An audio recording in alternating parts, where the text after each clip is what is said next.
Bilis naman. Nauna pa siya sa camera eh. Mamaya hapon na lang.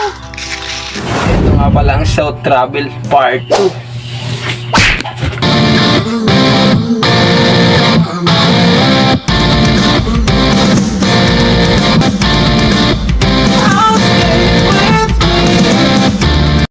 What's up sa inyo guys, and for today's video nga pala, itutuloy ko na ang aking nasimulang vlog dito sa Tagburungi. Samahan nyo akong muli sa napakawalang kwenta ngunit napakaangas na adventure. Kaya wag na nating patagalin pa, let's go!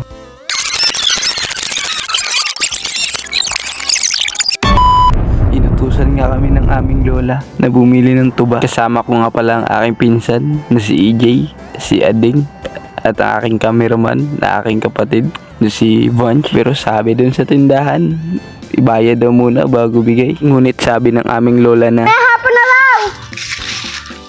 mabuti na lang at nagtiwala agad yung tindahan sa aming lola. Itago na lang natin ang pangalan ng may-ari na tindahan na si Aling Linda A. Suarez. Bawal kasi sa amin uminom ng alak sa MCGI, kaya tuba na lang itong aming inumin ngayon. Pag puro pala guys yung tuba ay hindi dapat takpan dahil maaari itong pumutok. At dumating na rin nga pala yung in-order ko na cake para sa aking lola. Wait a minute! Sayang naman, kala ko makakapasikat ako sa inyo. May pangalan pala na nakalagay sa cake kung kanino galing. At ito na nga pala lahat ng mga handa na aming inihanda para sa karawan ng aming lola.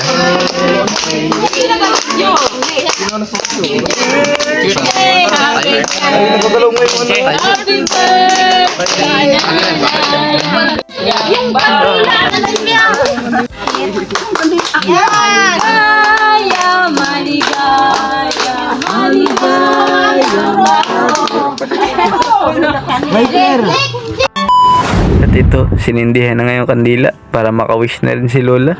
Hindi ko alam kung ano ang naging wish ni lola. Basta ako, ang hiling ko lang, sana humaba pa ang kanyang buhay. At kahit gaano kalaking pagsubok man ang dumating sa kanya, sana makayanan niya lahat. Hip na.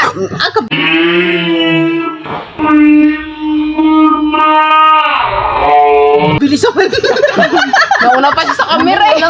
Wish namin, humaba po ang buhay mo na. Dagdag, marami.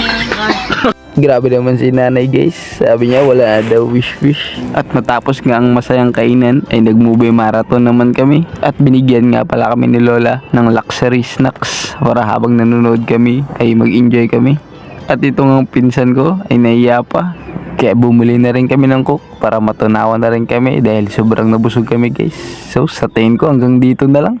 Sa susunod na lang ako magpapasalamat para isahan na lang. Okay.